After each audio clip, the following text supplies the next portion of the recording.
Can you see my slide? doing it. Yes, we Okay. can see it. All right.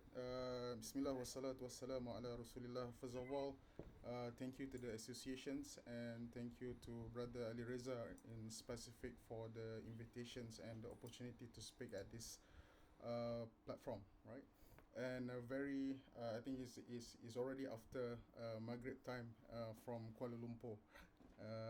Then let me just, this is basically the topic given to me by the association to talk about Islamic finance, innovations, and production leaps. Uh, my name is Hazizi. I'm an assistant professor at IUM Institute of Islamic Banking and Finance. Uh, Let me just begin by giving you my understanding or my interpretations of this concept of production leaps. Perhaps I will bring my perspective and my new directions towards how we're going to define these production leaps. So production leap is basically a radical improvement in terms of the outputs in a certain economies, right? So how do we achieve this production leap? Previously is basically through innovations. If you can see in the past, we have this the first industrial revolutions in the mid 18th century. So how do we do this? Is basically through the innovations that we have. Those at that time we have the steam engines, and as we move to the combustion engines, then we see that the economic productivity of a country has tremendously improved, right? And also as we move from sectors that heavily rely on manual labor, so now we have an economy that is basically powered by machineries, right? But one lesson that we learn from our about maybe 200 or 300 years of experience of pursuing this kind of economies, that we see that our actions and our investment in the economy has far-reaching uh, consequences, right? So that the one that is very obvious that we are facing at the moment is about global warming, is a climate change, right? Uh, and you can see that this is becoming so evident now, right? If you look at the estimations or the projections by institutions, great institutions like Intergovernmental Panel of Climate Change, that give an estimation so that we are now about 1.1 degrees Celsius. So we are very committed to keep the Earth temperature below than 1.5 degrees Celsius. Why? Because even before we reaching 1.5 degrees Celsius, you can see there's a lot of replications of these natural disasters that are happening now. In Malaysia, in Kuala Lumpur, we just recently had this massive flood that caused basically an economic losses and even life to certain occasions, right? So then we learned that uh, it's a time for us to make a fundamental shift, the way that we look at these production leaps, as clearly defined by the previous two speakers that focus on the economic efficiency. Then now I'll try to bring a new narrations that now perhaps is a good time, or is very timely for us to look at how we can bring these production leaps into a new era of climate efficiency. So what do I mean by this climate efficiency is that it's a situation, so, or it's an economic condition where we still can keep producing, or where we still can maximize our economic output, but at the same time it's very important for us to reduce our carbon emissions, right? Our contributions to this environmental degradations and so on, right? So that will be the next directions. Why? Because I just explained, previously that time is not on our side, right? So this shift has to be driven by funding, by adequate financings and funding, right? That's then this is where I basically relates to the topic of our discussion today, is that how we're going to look at how basically Islamic finance can play a greater role in terms of fueling this climate efficiency, achieving higher level of climate efficiency. The, if you look at previously, when we give our commitment during this conference of parties. I think many of you heard about Sustainable Development Goal. You heard about Paris Agreement and so on. So just recently, I think a couple months ago, no, I think it was the last month, that we have this the latest conference in Baku, right? So during the conference, then we basically agree that this rich and high income country need to mobilize for about 300 billion per annum to fund this climate efficiency in poor and also developing country for us to minimize the risk of climate that we discussed earlier, right? So you may think that 300 billion is a lot, right? But I don't think so, right? Because if you look at the US in comparison, maybe you look at, we can take US military spending for 2023. It was about 900 billion, three times higher than this. And if you were to divide this amount with all developing countries, so it end up like one country, one developing country only receive for about 1.5 billion per annum. Is it enough? Not necessarily, right? Because if you look at, for example, I can give from the Malaysian perspective. In our country, we have this new energy transitions roadmaps. So with that, we have estimated that we need for about 11 billions, right? So where do we get this, funding? That's the problem that we are facing now. With lack or inadequate amount of fundings, do we able are we able to achieve this higher level of climate efficiency, which become the new directions or the new era of this production leaps, right? So there's basically two ways we can do this. First, there are two groups. We have a different or diverting opinion about this. First group will say that we need to slow down, right? So it means that we need to decrease our productions. We need to degrow of our economy so that we will impose less impact to the environment and so on.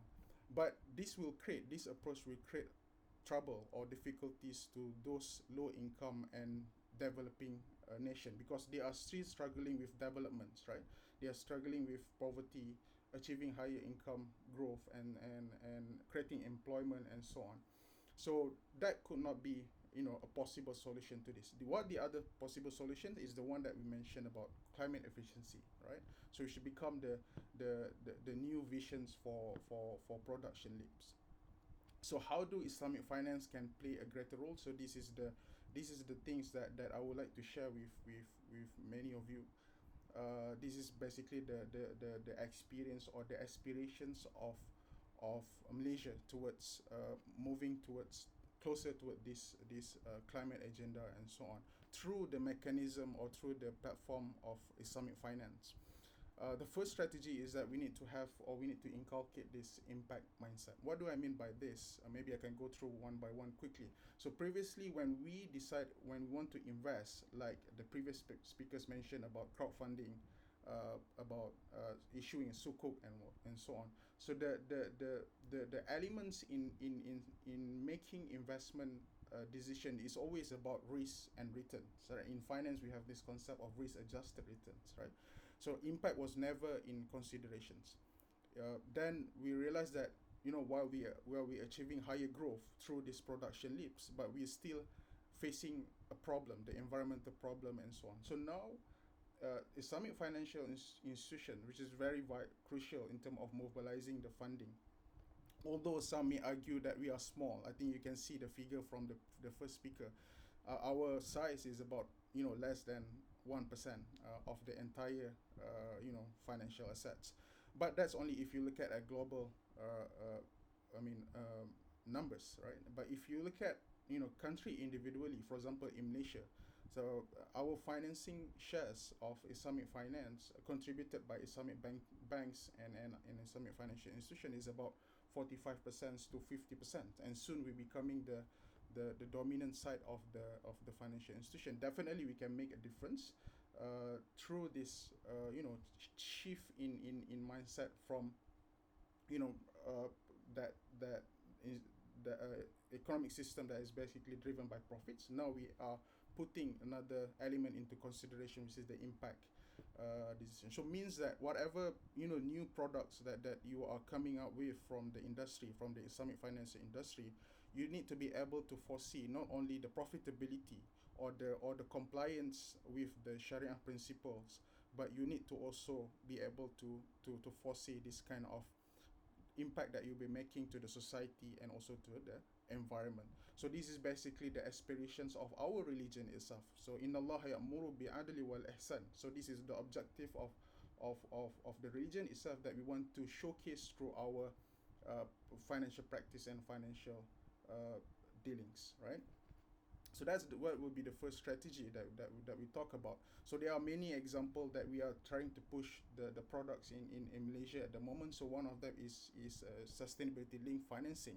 So how does it work is that apart from ensuring this compliance with Sharia principle, now with through this virtue of this products, we also give some incentive for the client or for the customer to achieve certain environmental and social performance. How do we motivate them to do this? So basically, when they achieve a higher level of performance of this environmental and social, so they will be able to to have a lower cost of fundings, right? So the incentive is very important if you want to achieve a higher level of this production lift that is very guided with this environmental and also social objective in that way. So I think I will just go quickly. Some of this has been discussed by previous speaker about this.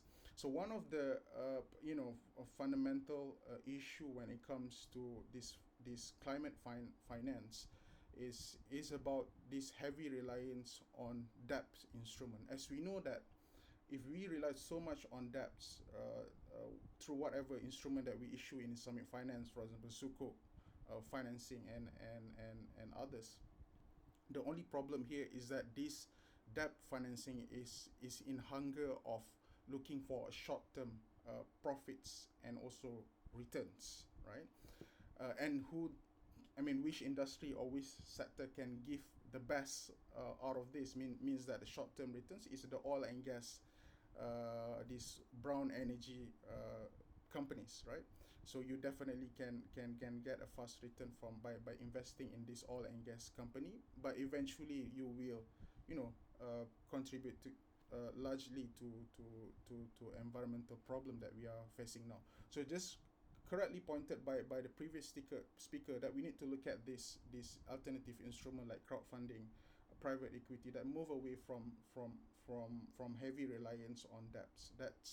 That's the basically the directions for Islamic finance that we try to achieve towards achieving this climate efficiency in the new era of production slip, right? Uh, the third strategy is by leveraging financial technology to create these instruments, or to create this financial Islamic financial product that is again driven by this social and also environmental objective rather than solely looking at the profits. So how do we can achieve this? Through, for example, we can have this kind of alternative credit scoring that will shift the perspective of Islamic banks and also Islamic financial institution looking at this new energy sectors that we are discussing previously, right?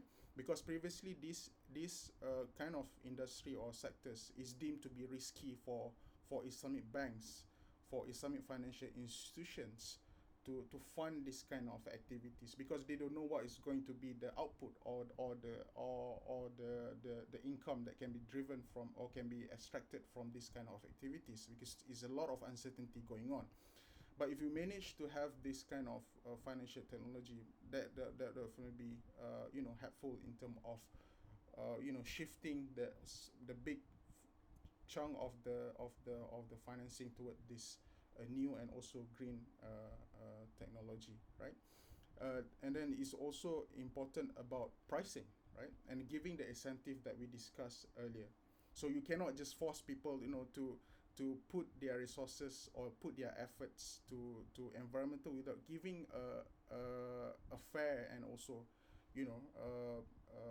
a good amount of profit. So he has to go in tandem, basically. For example, if I can share with you the story about this interspecies money that they had introduced in Rwanda. So Rwanda has this problem of depopulations of their gorilla population there. So what they do is basically they use this, or they leverage this financial technology, right? Where they put the ID, the digital ID, to each gorilla, and then whoever, I mean, the villagers or the society there, whenever they make a contribution to that family of gorilla, for example, they clean the places, they give foods to the family of gorilla, then there will be monetary incentive given to them, right? So by just looking at this, it's just a simple engagement or arrangement, but definitely with when we utilize this kind of financial technology, we'll be able to see the greater impact. True enough, they just had the 3% increase or growth in populations of gorilla in Rwanda, right? So Islamic finance moving forwards need to consider this kind of innovations. Or if I can share with you quickly what we have in Malaysia. So in Malaysia, one of the big or the large Islamic banks in Malaysia, Maybank, have introduced this uh, impact credit card, right? So what this impact credit card can do is basically whenever the customer spend the money using the credit cards, it'll be able to track down the emission contributions made by the customer, right? So whenever, I mean, for example, for every month, the customer is given with certain limits of carbon emissions that they can produce every month, according to their limits of the cards, right? So whenever they have exceed the amount, so they can buy what we call as this so-called as a carbon credit or carbon offsets. So when then the Islamic banks basically will gather and collect these contributions, and then they will channel this contribution to the climate friendly companies, which is the contribution is made by the credit card user just now. So we need this kind of fundamental thinking, the way that we look at this Islamic finance product creatively, but still being guided by the objective of climate efficiency that we discussed earlier. Talking about giving incentive to this, is that we definitely cannot rely on one single source of funding. The problem of investing in this production leap, green production leap that we discussed earlier, is about the uncertainty of the outcome, right? And if you want to rely on the government capacity, you definitely have a difficulty, or you cannot do that, right? Because as you can see now, many governments now are struggling in terms of their physical constraint, right? To be able to meet the demand of aging populations, and also the increase in medical inflation, medical costs, and so on. So they definitely, to fund this kind of production leaps, the new generations of production leaps, we need greater participation from other sectors, the private sectors, and others. But the problem with private sectors is that they do not favor this kind of investment, just like what I mentioned earlier, because there's a lot of risk is going on, there's a lot of uncertainty going on here. So that's why the idea that we have been discussed in Islamic finance in Malaysia is that now is a time for us to mainstream this kind of Islamic philanthropy, like zakat, wakaf, and so on. So this zakat and wakaf and this philanthropic fund, we basically serve as a risk absorber for funding this kind of green production leap initiative moving forwards, right? So we have this concept of blended finance, zakat financing, and the rest. So whatever that I so let me just I think I have exceeded the time, but let me just give a quick conclusions from this. Is that, as you can see now, uh, we, like, from the beginning, I mentioned that we need a new perspective. We need a new dimensions of these production leaps, and then these new dimensions of production leap will become an I would say a new agenda for Islamic finance itself by looking at the way that we, conduct our and introducing our new financial instruments moving forward towards creative towards achieving this uh, new dimensions of production lips. With that, I think thank you for the opportunity given, Brother Ali Reza, and I'll pass back to you. Thank you. Yeah.